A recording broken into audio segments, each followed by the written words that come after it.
Dear friends, English success मंत्रा में आपका एक बार फिर से स्वागत है।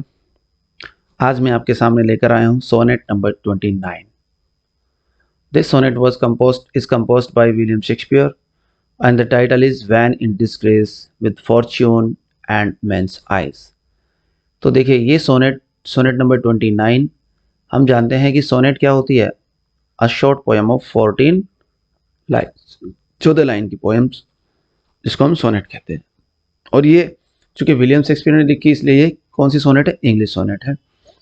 विलियम शेक्सपियर ने टोटल 154 सोनेट्स लिखे, जिनमें से 126 किसको? उसके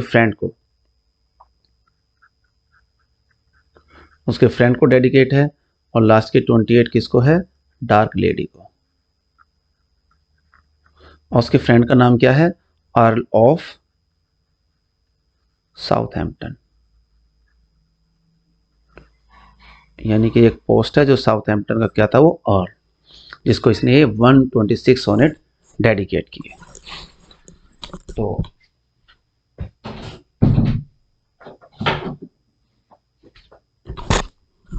पढ़ते हैं सोनेट नंबर 29।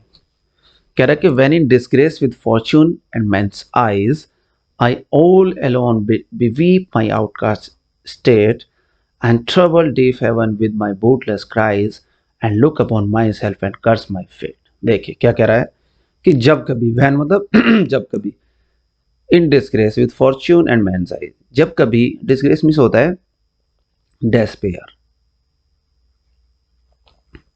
यानी कि जब कभी वो सोचता है किस चीज के बारे में?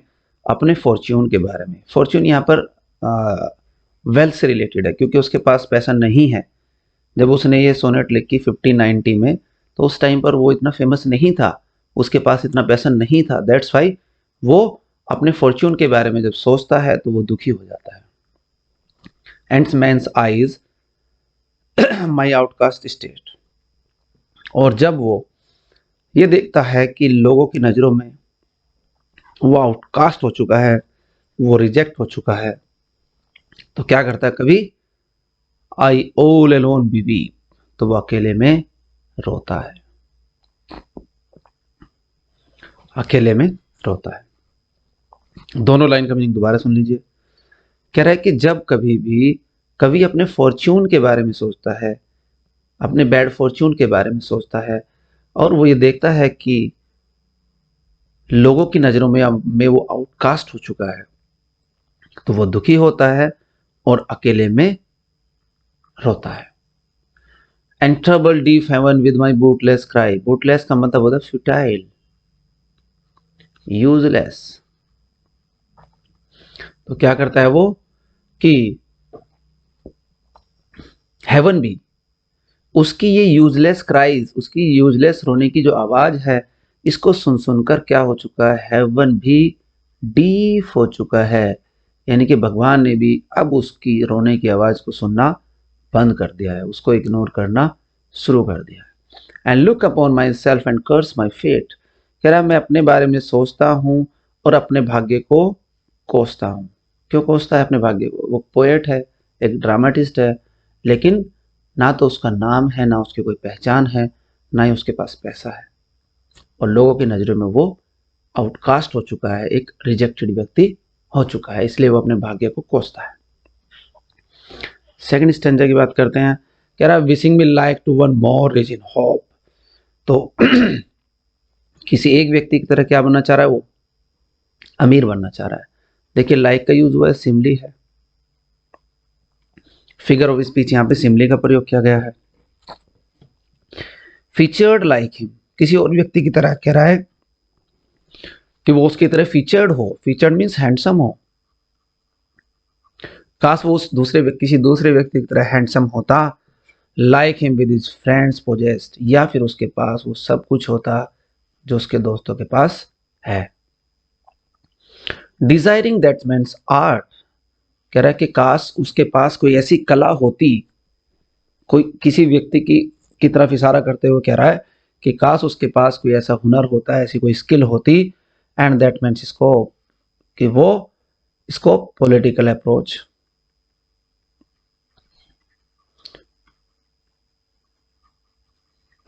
कि काश उसके पास उस व्यक्ति की तरह कला होती या उस दूसरे व्यक्ति की तरह पॉलिटिकल अप्रोच होती, तो क्या करता वो, with what I most enjoy contented least.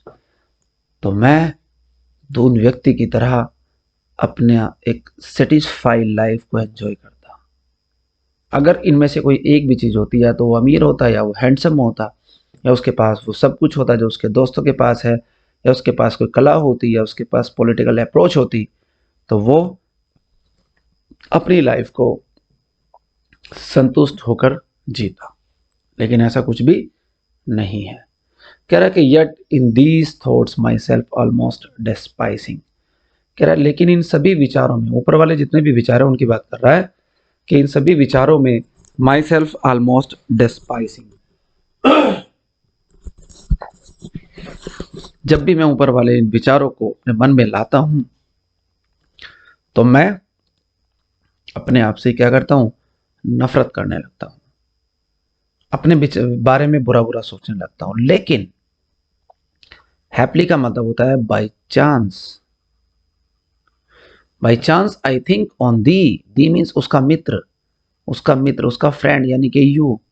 कह रहा है कि जब मैं बाई चांस, जब मैं तुम्हारे बारे में सोचता हूं, एंड देन माई स्टेट, और उस समय मैं अपनी स्टेट मतलब स्टेटस, और अपने स्टेटस के बारे में जब मैं सोचता हूं, like to the lark at break of the day arising. Lark एक पक्षी का नाम है जो ब्रेक ऑफ द डे मतलब मॉर्निंग में उड़ जाता है, कहां से, फ्रॉम द सलन अर्थ, और कहां पहुंच जाता है, हेवंस गेट पर पहुंच करके वो गाता है, क्या गाता है, हिम्स गाता है, यानी कि स्पिरिचुअल सॉन्ग गाता है। तो कह रहा है कि जब कभी भी मैं तुम्हारे बारे में सोचता हूं मेरे मित्र, तो उस समय मेरी कंडीशन, मेरा स्टेटस एक लार्क पक्षी के समान होता है, जो सुबह होते ही इस पृथ्वी से उड़ जाता है और हेवन के गेट पर जाकर के वो भगवान की भक्ति के गीत गाने लगता है। तो देखिए इस स्टैंजा में उसने ऊपर की सारी चीजों से अच्छा किसको बताया, अपने दोस्त की यादों को बताया, कि जब वो उसके बारे में सोचता है तो उसका स्टेटस क्या होता है। लास्ट कॉपलेट, इसमें क्या कह रहा है, for the sweet love remembered, कह रहा कि दाई मीन्स योर, कि जब मुझे तुम्हारे प्रेम की याद आती है, सच वेल्थ ब्रिंग्स, तो वो यादें क्या लेकर आती है, वेल्थ लेकर आती है, कि उसका स्टेटस मतलब वो इतना अमीर हो जाता है, इतना, that then I scorn to change my state with kings. तो कह रहा कि जब मुझे तुम्हारे प्रेम की याद आती है, तो मैं इतना अमीर हो जाता हूं कि यदि कोई राजा मुझसे कहे कि वो पूरी धन संपदा, अपनी पूरी स्टेट मुझे दे दे और मुझसे तुम्हारे प्रेम की यादें ले ले, तो मैं ये चेंज करने से मना कर दूंगा, एक्सचेंज करने से मैं मना कर दूंगा। देखिए लास्ट कॉपलेट में कवि कह रहा है कि जितनी भी धन, जब भी मैं तुम्हारे प्रेम को याद करता हूं, तो उस समय मैं दुनिया का सबसे अमीर व्यक्ति बन जाता हूं। अगर कोई राजा मुझे कहे कि वो अपनी सारी धन संपदा मुझे देकर मुझसे तुम्हारे प्रेम की यादें लेना चाहे, तो मैं उसको साफ मना कर दूंगा, क्योंकि मेरे लिए तुम्हारे प्रेम की यादें ज्यादा इंपॉर्टेंट है, दुनिया की धन संपदा इतनी इंपॉर्टेंट नहीं है। तो मुझे उम्मीद है कि ये पोएम आपको समझ आई होगी।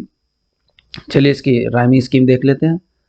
राइमिंग स्कीम इसकी थोड़ी सी अलग है सबसे, जो शेक्सपियरियन सोनेट की होती है उनसे अलग है। कैसे अलग है देखते हैं। देखिए राइमिंग स्कीम निकालने का सबसे आसान तरीका क्या है, सबसे जो ऑथेंटिक तरीका क्या है, कि पहली लाइन को हम हमेशा ए देते हैं। क्या देते हैं, ए। अब दूसरी लाइन अगर इसे मैच करती है तो उसको भी ए, नहीं तो बी, मैच नहीं करी तो बी। अब देखिए आइज क्राइज मैच कर रही है ए, स्टेट फेट मैच कर रहा है बी। थर्ड लाइन की बात कर, फिफ्थ लाइन की बात कर रहे हैं, ऊपर वाली किसी भी लाइन से मैच नहीं कर रहा तो सी, ये भी ऊपर वाली किसी लाइन से मैच नहीं कर रहा तो डी। अब होप स्कोप यानी कि सी, और पोजेस्ट लिस्ट यानी कि इसमें क्या आएगा, डी आएगा। ये पोजेस्ट लिस्ट यानी कि डी, ये इन सबसे अलग है तो लेकिन ये जो लाइन है देखो, स्टेट जो है वो किससे मैच कर रहा है, ऊपर देखते हैं किससे मैच कर रहा है। ये रहा स्टेट और फेट, यानी कि इसको हमने क्या दिया था, बी दिया था। जब हमने इसको बी दिया, इसको बी दिया, इसको बी दिया, तो अब हमें इस स्टेट को और इस गेट को, जो कि उनसे मैच कर रहा है, इसकी राइमिंग उनसे मैच कर रही है, तो इनको भी हमें क्या देना पड़ेगा, बी। ये ई और ये बी, ये अलग है। होता क्या था यहाँ पर, ई एफ होता था, लेकिन यहाँ पर ई बी है। और लास्ट में हम इनको देंगे जी जी। तो मुझे उम्मीद है कि ये सोनेट आपको समझ आई होगी। अगर कोई भी डाउट है तो आप मुझसे कमेंट बॉक्स में कमेंट करके पूछ सकते हैं। Thanks for watching. अगर आपको ये वीडियो अच्छी लगी है तो इसको लाइक करें, कमेंट करें, शेयर करें और चैनल को सब्सक्राइब करें। धन्यवाद।